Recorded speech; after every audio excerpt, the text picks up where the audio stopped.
Vous voulez décorer votre maison avec les 10 principales tendances qui sont à la mode cette année, les dernières inspirations, des idées, Pierre, pour votre maison, pour votre appartement, pour que vous puissiez en décorer tout en économisant sur votre décoration. La vidéo d'aujourd'hui est vraiment spéciale, vous ne pouvez pas manquer ces conseils que je vais vous donner tout de suite. Salut tout le monde, ça va? Je suis Edipo, architecte, et je veux vous montrer et vous parler un peu ici maintenant. Dans cette vidéo, les 10 principales tendances de design d'intérieur pour décorer votre maison dès maintenant, en ce début d'année, ici. Et le mieux, c'est en économisant. Ce sont des décorations que vous aviez peut-être déjà envisagées lors de la rénovation ou construction de votre maison. Mais je vais te donner un autre point de vue, qui va t'aider à économiser. Revêtement sol et murs dans les salles de bain, le même revêtement, celui-là même que tu as utilisé pour ton sol, tu vas l'utiliser sur les murs. C'est bien ce que tu as entendu. On a une tendance à la hausse dans la décoration, à un bon engagement. Parlons des gens qui aiment vraiment, des clients. Utilisez le même revêtement au sol, d'accord? Utilisez le même sur les murs. Mais il y a une grande différence ici. Généralement, ce qui va au sol de la salle de bain est satiné.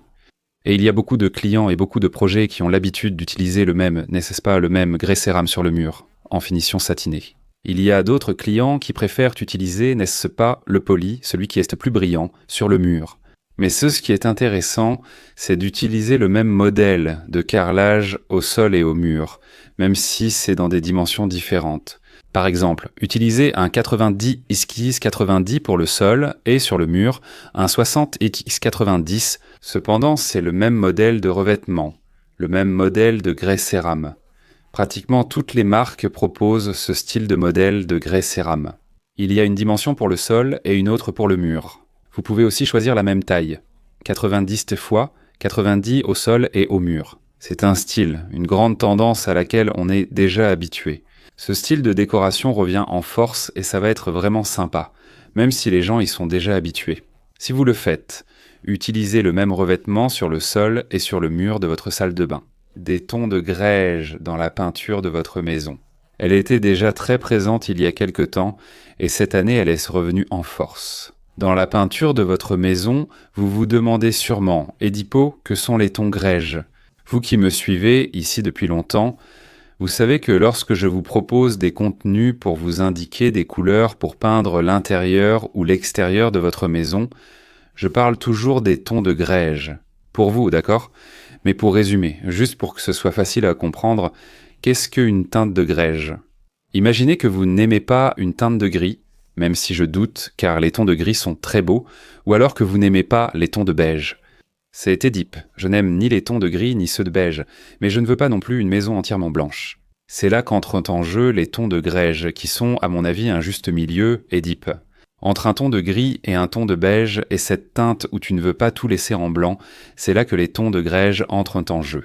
Il y a plein de couleurs magnifiques, très jolies, des tons clairs, des tons moyens, que tu peux associer ces couleurs pour peindre ta maison à l'intérieur comme à l'extérieur, d'accord? Ça marche pour les deux situations. Ce n'est pas seulement pour l'intérieur de ta maison.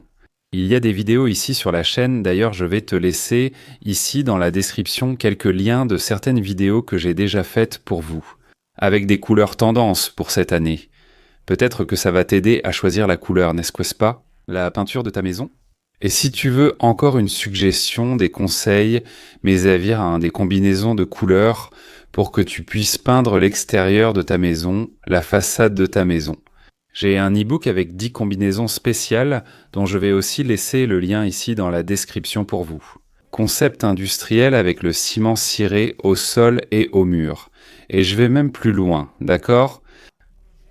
Un projet où vous utilisez le ciment ciré au sol, au mur et au plafond, à condition qu'il s'agisse d'une teinte claire de ciment ciré. Et là, tout à coup, vous choisissez un mur dans votre espace, dans votre salon, ce grand salon spacieux avec une double hauteur sous plafond, n'est-ce pas? Ouvert sur la cuisine. Vous y allez et faites l'application, non? Vous faites appliquer du béton ciré au sol, sur les murs et au plafond. Vous mettez des menuiseries noires, n'est-ce pas? Tout à coup, les détails de l'encadrement de la porte aussi. Ah, c'était deep, j'aimais aussi mon plan de travail noir, assorti à mon gris. De notre béton ciré, ça fait vraiment classe, vous n'avez pas idée. Je vous ai déjà montré, ici sur la chaîne aussi, quelques projets que j'ai déjà réalisés, que j'ai déjà conçus et que j'ai déjà exécutés. Avec le béton ciré dans ce style industriel, disons-le ainsi. Sol, mur et plafond, béton ciré et les détails en noir, d'accord ? Regarde les vidéos anciennes si tu verras. Mais celui-ci est un style que je voulais vous présenter, qui est super tendance, il va être très valorisé cette année. Tu peux décorer ta maison et avoir du succès en choisissant ce concept de décoration. Ambiance minimaliste, c'est-à-dire que moins c'est plus. Tu sais ce concept où l'on décore seulement avec le basique, le nécessaire? Oui les amis, moins c'est plus. Le style minimaliste est vraiment à la mode, il reste tendance. Disons-le comme ça. C'est un style que beaucoup de gens aiment pour décorer leur maison, leur appartement, leur espace, leur chambre, leur salon. Enfin, pourquoi ? Parce que dans ce style de décoration, quand on va décorer un espace, une maison, un appartement, on utilise le style minimaliste. On ne met dans ce projet que les éléments nécessaires. Il y a les éléments obligatoires et ceux qui sont nécessaires au quotidien. D'accord ? Je ne dis pas que le style minimaliste va retirer le canapé de ton salon. Je ne vais pas te dire que le style minimaliste va enlever ta télé de ton salon. Ce n'est pas ça. Le minimalisme, c'est simplement dire ceci. Je veux un projet épuré, je veux un projet clean avec des couleurs douces, d'accord ? Je préfère un meuble télévision simple, sans détails ni panneaux, juste posé avec la télévision. C'est un concept minimaliste, d'accord ? Donc, il arrive en force, c'est une tendance très forte cette année. Cela peut aussi être une bonne suggestion pour vous. Des pots avec des plantes partout dans la maison, c'est-à-dire remplir la décoration de votre maison avec des plantes, avec des pots de plantes. Qui n'aimerait pas avoir un contact avec la nature, un contact avec la végétation, avec les plantes, avec un jardin vertical sur votre balcon, des pots décoratifs et des plantes naturelles ou artificielles. Pourquoi ne pas opter aussi pour des plantes artificielles? Cette sensation agréable que l'on ressent lorsqu'on est en contact avec la nature. C'est pour cela que je vous apporte ce sujet, cet élément ici. En imaginant par exemple que vous avez une console dans votre hall d'entrée, ou cette petite table à café. Vous avez votre meuble télévision, vous avez une étagère dans votre suite, dans votre chambre, ou même dans votre cuisine. Pourquoi ne pas y mettre quelques pots de plantes, n'est-ce pas? Pour donner plus de vie à votre espace. Si vous avez le temps de vous en occuper, n'est-ce pas Edip, quand j'ai un peu de temps ici, on peut mettre des plantes naturelles. Super, ce sera encore mieux. Ce n'est pas ça, Edip, je manque de temps, ma vie est chargée, alors mets une plante artificielle. Tu vas voir que cette sensation que tu ressens dans ton quotidien, là, n'est-ce pas? De vivre, de cohabiter dans ton environnement, ce sera bien meilleur. Simplement par le contact que tu vas avoir avec la végétation, avec les plantes, cela se résout simplement en plaçant des pots de plantes un peu partout dans ta maison. Sol en bois, maintenant dans des tons clairs. Peu importe qu'il s'agisse d'un sol en vinyle, en stratifié ou en grès cérame. Bon, le sol qui imite le bois, n'est-ce pas? Qu'il soit en vinyle, en stratifié ou même en grès cérame. Dans des couleurs plus soutenues, n'est-ce pas? Ce rouge vif, cette teinte très foncée, n'est-ce pas? Un buya, acajou, enfin, c'est très courant, on le voit dans de nombreux projets un peu partout. Moi-même, j'en ai déjà fait plusieurs ici sur la chaîne et je vous ai déjà montré, dans les maisons de mes clients. Maintenant, ce qui revient en force et qui est très tendance cette année, ce sont toujours les tons boisés, mais dans des couleurs claires. Dans des couleurs qui vont apporter une sensation de propreté. Pas une propreté de ne pas salir le sol, mais une propreté visuelle. Cet environnement épuré reprend bien l'ambiance minimaliste, non? Cet environnement plus lumineux, aux couleurs claires, imagine le sol de ta maison, non? Dans ton salon, chambres ou cuisine, tu poses du carrelage effet bois, non? Imite le bois en teinte claire et applique du gris beige sur les murs. Regarde comme la combinaison est parfaite. Je te conseille déjà sur la combinaison des matériaux pour décorer. Un sol effet bois dans des tons clairs et tu utilises en lieu des couleurs gris beige sur le mur. D'accord? Alors, note aussi que ce conseil, cet élément, utiliser un sol effet bois dans des tons clairs, c'est super tendance cette année. Éclairage avec variateur. Qu'est-ce que c'est? Ed, tu peux expliquer ce qu'est l'éclairage avec variateur? Cependant, elle revient vraiment en force cette année. Bon, on est à l'époque, n'est-ce pas? À l'ère de la technologie où tu peux allumer et éteindre une lumière simplement avec l'application de ton téléphone. Où tu appelles Alexa dans ton salon, elle allume, elle éteint, elle fait plein de choses. Mais beaucoup de gens oublient que l'utilisation d'un éclairage, par exemple dans une salle de télévision, dans ta chambre, dans un couloir, avec un variateur, non? Ou avec une lumière plus puissante, disons comme ça, imaginons que ta lumière est plus forte ou plus faible, d'accord? C'est employer un éclairage à variateur. Tu veux voir une situation sympa et pratique à avoir chez toi dans ton salon télévision? Oedipe, j'ai seulement un salon ici, qui sert aussi de salle télévision avec la salle à se manger et la cuisine. Alors, dans cette partie de ton salon télévision, tu as forcément dû installer un luminaire au plafond pour éclairer cette pièce, n'est-ce pas? Un luminaire puissant, capable de répondre à tes besoins dans cette zone. Mais au moment de regarder ta télévision, mince Oedipe, je n'ai que cette option d'éclairage ici. Essaie de la mettre avec un variateur, tu peux la contrôler depuis ton application ou même avec l'interrupteur là-bas. Et là, tu réduis, d'accord, la puissance de l'éclairage. Ah non, tu peux l'allumer fort pour tout éclairer, mais quand tu regardes quelque chose, tu vas là et tu réduis la puissance de ton éclairage. Cela crée un éclairage agréable. Ça crée un éclairage d'ambiance très sympa, ce qui te donne une meilleure expérience pour regarder ta télévision dans ton salon télévision. D'accord? Donc parfois, c'est quelque chose qui passe, tu vois, ça passe inaperçu. Tout est technologique sur Alexa et l'application. Mais n'oublions pas non plus d'ajouter cet accessoire, cet élément en plus à notre éclairage qui fait vraiment la différence dans votre quotidien, le mur de la télévision. Regarde comme c'est intéressant, hein? Sans le panneau, c'est bien ce que tu as entendu. Au lieu de décorer ton salon télévision avec plein de choses, n'est-ce pas? Un panneau à latte que je trouve très joli, d'accord? Ah, un panneau lisse avec des étagères et des plantes, ce que je trouve très sympa. Mais il y a aussi une excellente option, qui est simplement de placer le meuble télévision dans la partie basse de ton mur de télévision. Que ce soit le meuble télévision directement au sol, ou bien le meuble télévision suspendu, celui fixé au mur qui laisse l'espace libre en dessous, mais sans panneau. Et il y a ton meuble télévision et ta télévision. Et là, tu laisses le mur de la télévision lisse, propre, avec du papier peint. Très doux, très épuré, très propre, ou même juste avec de la peinture. C'est une décoration vraiment sympa. C'est une grande tendance qui arrive en force cette année et qui te fait réfléchir. Et ça te fait même économiser, n'est-ce pas? Beaucoup de fois, les gens pensent que non.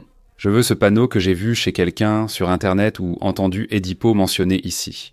Mais simplement laisser le mur de la télévision sans rien, juste la télévision et le panneau, c'est aussi très beau. Une cabine de douche jusqu'au plafond dans ta salle de bain, c'est une tendance très sympa et c'est une très bonne option. Ça rend ta salle de bain vraiment belle. Ah, Espo, je ne peux pas installer une cabine de douche jusqu'au plafond ici dans ma salle de bain parce qu'il n'y a pas une très bonne ventilation dans la zone de la douche. Je suis d'accord avec toi que cette option ici ne sera viable, à mon avis, que si tu as une belle fenêtre dans ta salle de bain, n'est-ce pas? Pour avoir une bonne circulation d'air au moment où tu prends ta douche. Monter la cabine de douche jusqu'au plafond ne sert à rien sans fenêtre pour évacuer la vapeur, n'est-ce pas? Mais parlons du concept de la cabine de douche jusqu'au plafond, en supposant que dans cette situation, tu as une bonne fenêtre, tu as une bonne circulation d'air dans ta salle de bain. Avec cette fenêtre, faisons la cabine de douche jusqu'au plafond. D'accord? La décoration visuellement, quand tu regardes ta cabine de douche jusqu'au plafond, au lieu qu'elle s'arrête à cette hauteur standard, c'est beaucoup plus beau. Ça rend beaucoup mieux.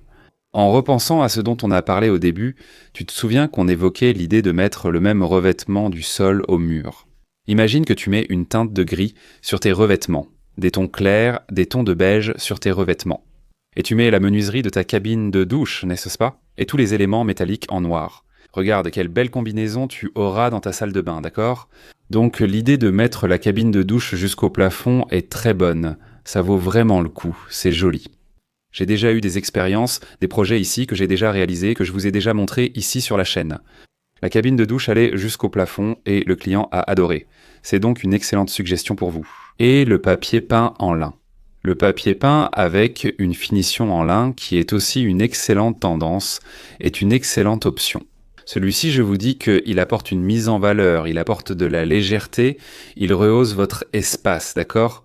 Réfléchis avec moi, je ne t'ai pas dit ici, regarde que le mur de la télé devait être un panneau. Ah oui, mais je n'ai pas aimé, c'est devenu trop lisse, trop simple. Papier peint en lin. Regarde comme c'est intéressant. Regarde la situation. Tu décores ce mur, tu ne surcharges pas visuellement la décoration de ce mur, de ta maison, et en même temps, c'est pas cher. Imagine la comparaison entre un panneau en bois et un papier peint. Regarde la différence de prix que tu devrais investir dans un panneau par rapport à un simple papier peint. Cependant, ce n'est pas un simple papier peint, c'est un papier peint en lin, qui a une finition en lin. Quand tu passes la main dessus, tu sens cette texture. C'est sympa, c'est moderne, c'est une tendance pour décorer. Ce n'est pas ce vieux papier peint fleuri, plein de fleurs, de paysages. Non, ça ce n'est pas bien. À mon avis, non. Mieux vaut utiliser du papier peint en lin. Et je vais aussi vous laisser, ici dans la description de cette vidéo, quelques modèles que j'aime utiliser dans mes projets, pour vous servir d'exemple. Alors, les amis, vous avez noté les 10 principales tendances de design d'intérieur que vous devez connaître, que vous venez de découvrir ici avec moi. Dans cette vidéo, découvrez les idées et inspirations déco pour votre maison en 2025. Vous qui êtes en pleine rénovation, qui recherchez des styles de décoration, des objets, des idées pour décorer votre maison, votre salon, votre chambre, votre salle de bain. Voici une excellente vidéo pour ouvrir votre esprit, vous donner des idées et des décorations pour embellir votre maison. J'espère que ça vous a plu, que vous avez apprécié. Si vous êtes arrivé jusqu'ici dans cette vidéo et que vous n'êtes pas encore abonné, abonnez-vous à notre chaîne. Aimez cette vidéo. D'accord ? Laissez votre commentaire ici. Que pensez-vous de ces 10 inspirations que je vous ai partagées ? D'accord, on se retrouve dans notre prochaine vidéo. À bientôt.